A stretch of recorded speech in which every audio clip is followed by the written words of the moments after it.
আমরা স্বপ্নকে নিয়ে স্বপ্নের হাত ধরে বাঁচি। মানুষ তো তার স্বপ্নের সমানই বড়। এই স্বপ্ন না থাকলে তো কেউ তার জীবনটাই চালাতে পারবে না।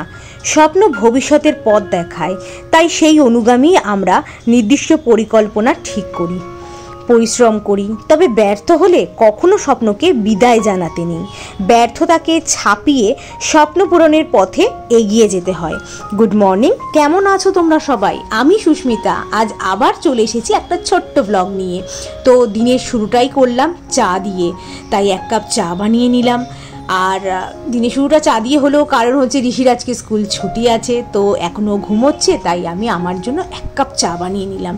একটু চা খেয়ে একটু শরীরটাকে একটু গরম করে নিই, কারণ ভালোই ঠান্ডা পড়েছে। তো চা খেতে খেতে শুক্লাও চলে আসলো। তো যা যা রান্না হবে ও গুছিয়ে নিয়েছে, সব কিছু তৈরি হয়ে গেল। এই যে ফুলকপির ঝোল করা হয়েছে, এবার হবে পরোটা। আর যা যা আছে পরে তোমাদের সব কিছু তোমাদের সাথে শেয়ার করছি। পরোটাগুলোও ভালো বানায়, দেখো কেমন ফুলছে, আর খুব ভালো হয়, নরম একদম সফট পরোটাগুলোকে বানায়।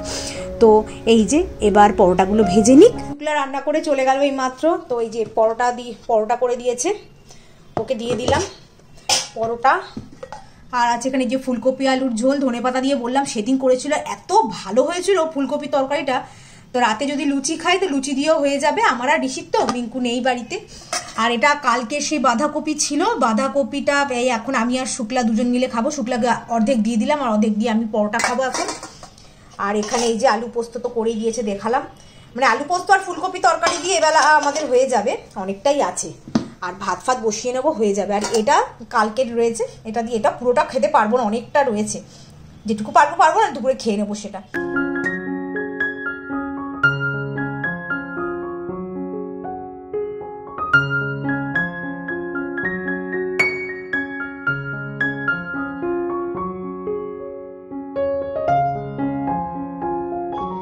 এখন একটু বাইরে যাব। কালকে মিঙ্কু একটা বাঁধাকপি নিয়ে এসেছিল, তো বাঁধাকপিটাও দেখে আনিনি। বাজার থেকে আসার পরে আমি এরকম যেভাবে ধুই জিনিসপত্র, মানে সবজি, তখন ধুতে গেছি, বাঁধাকপির ওপরে যে শক্ত যে পাতাগুলো থাকে ওগুলো ফেলে ভেতরে কচি পাতা ওরমভাবে ধুয়ে আমি রাখি। দেখি ভেতরটা পুরো মানে একদম পচা। তো তখন তো দোকান বন্ধ হয়ে গিয়েছিল, তাই এখন যাচ্ছি। মিঙ্কু বললো যে কালকে তাহলে তুমি নিয়ে যেও, ওকে বলা আছে, তো খারাপ হলেও ফেরত দিয়ে দেবো। আমি যাই, গিয়ে বাঁধাকপিটা দেখি দোকান খোলা আছে নাকি আগে দেখবো, তারপরে। তো রোজ দিন বসে না, যেটা অল্প অল্প সবজি নিয়ে বসে, রোজ রোজ বসে না। তো চলো আগে দেখি গিয়ে আমি। আর রোদও উঠেছে, জানি না মাথা ধরে যাবে নাকি। তো ঠিক আছে, চলো তাহলে, ছাতা নিয়েই নাহলে যাবো।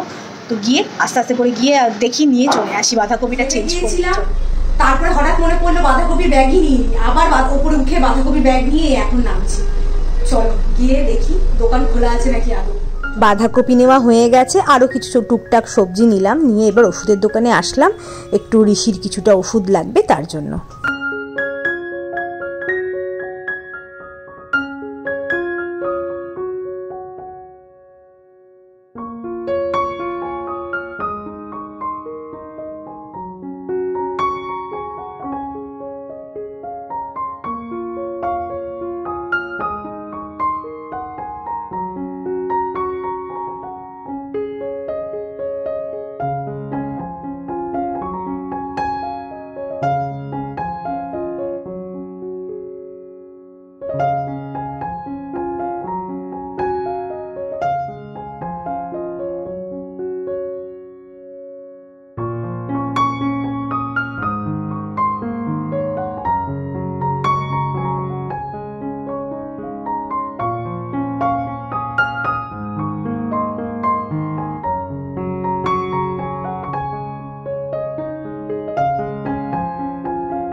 কিচেনে তেল মশলা খুবই হয়, এছাড়া আটা আরও যাবতীয় নানা রকমের ধুলো অনেক কিছু হয়।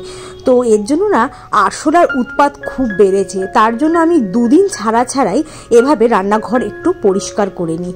প্লেন জল দিয়েই করি, অন্য আর কিছু ওর মধ্যে সাবান ঠাবান কিছুই নিই না। আর একদিন সপ্তাহে একদিন করে এই সাবান নিয়ে ভালো করে পরিষ্কার করি, যেটা দাদারা বলেই দিয়ে গিয়েছিল যে সাবান জল দিয়ে পরিষ্কার করা যেতেই পারে। তো সেভাবেই পরিষ্কারগুলো করছি যাতে আরশোলাটা একটু কম হয়। আর আমার এই আরশোলা টিকটিকি ভীষণ ঘেন্না লাগে, প্রচণ্ড পরিমাণে ঘেন্না লাগে, খাবারে পড়লে একদম অবস্থা খারাপ আছে। তার জন্য তাই এই যে কফি খেতে খেতে সাথে কাজও করছি। খুব সুন্দর কফিটা, দারুণ, মনে হয় প্রাণ জুড়িয়ে গেল কফিটা খেয়ে। কিচেন পরিষ্কার হয়ে গেলে এবার যাব আমার যে ঠাকুরের বাসন ধোয়ার যে বেসিনটা আছে সেটাকে পরিষ্কার করতে। সেটাও ভীষণ নোংরা হয়েছে, কারণ গাছের থেকে ধুলো পড়ে, বাসনপত্রে ঠাকুরের যা বাসনের ধুলো ঠুলো পড়ে, আর বাইরে কনস্ট্রাকশন চলছে, ধুলোবালি তো পড়েই আছে ঘরের মধ্যে সারাক্ষণ। তার জন্যই বেসিনটা একটু পরিষ্কার করে নিই। করে নেওয়ার পরে আর মনে হয় কোনো আমার কাজ নেই। এরপরে আছে জামা কাপড় গোছাতে হবে, কারণ কাচাকাচি করেছিলাম কালকে, সেই জামা কাপড়গুলো একটু গুছিয়ে নিলে পরে হয়ে যাবে আমার কাজ। তারপরে যাব স্নানে। আর ঋষিও পড়তে গেছিলো, চলে এসছেও। এবার এই যে পরিষ্কার করছি। আর এরকমভাবে না শুকনো কাপড় দিয়ে মুছে নিই, তাহলে না কলটার মধ্যে জলের ছোপ পড়ে না। এটা একবার তোমরা ট্রাই করে দেখতে পারো। এটা একটা বলতে পারো একটা ছোট্ট আমি টিপস দিলাম। তো চলো তাড়াতাড়ি করে নিই।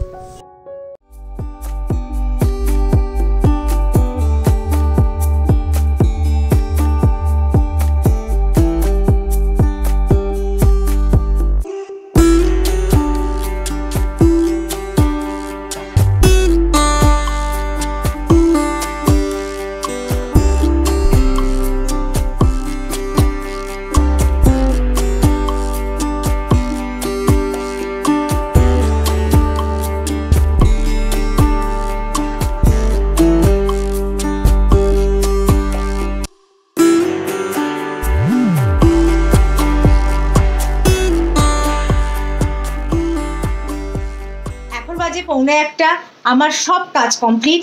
আজকে মোছামুছি এগুলোই রাখি, মোটামুটি শনিবার করে আমি এগুলি পরিষ্কার এই সমস্ত করি, রোজ করি কিন্তু শনিবার একটু ডিপ ক্লিনিং করি। তো ঋষিও পড়ে চলে এসছে, তো বললো একটু নিচ থেকে হেঁটে আসি, রোদের মধ্যে একটু হেঁটে আসি। তো ঠিক আছে যাক, কারণ বিকেলবেলা তো বেরোতে সেই সন্ধেই হয়ে যাচ্ছে এখন, আর বেশিক্ষণ খেলতেও পারে না, পড়া থাকে। তার জন্য হলো ঠিক আছে যা, রোদের মধ্যে একটু হেঁটে আয়। তো সব কাজ কমপ্লিট, ভাত ফাত সব হয়ে গেছে, এখন শুধু আমি স্নানে যাব। তো চলো তাই ছোট্ট একটা ব্লগ তোমাদের সাথে আজকে শেয়ার করলাম, কেমন লাগলো আমাকে কিন্তু জানিও। আর দেখি এমনি থেকে আবার একটা নতুন ব্লগ শুরু করতে পারি, ঠিক নেই। তো ঋষিকে পড়ানো থাকবে, কারণ সোমবার দিন হিস্ট্রি এক্সাম আছে, তার জন্য বলতে পারছি না কি করবো। তো করলে তো তোমরা দেখতেই। তো চলো আজকে ব্লগটাকে আমি এইটুকুই রাখছি। আজকে ব্লগটার মধ্যে তোমাদের যদি কিছু ভালো লেগে থাকে তো ছেড়ে যাওয়ার আগে লাইক শেয়ার সাবস্ক্রাইব করে আমার পাশে থেকো। আজকের মতো এইটুকুই, দেখা হবে অন্য একটা ব্লগের সাথে। ততক্ষণের জন্য ভালো থাকবে, সুস্থ থাকবে, টাটা।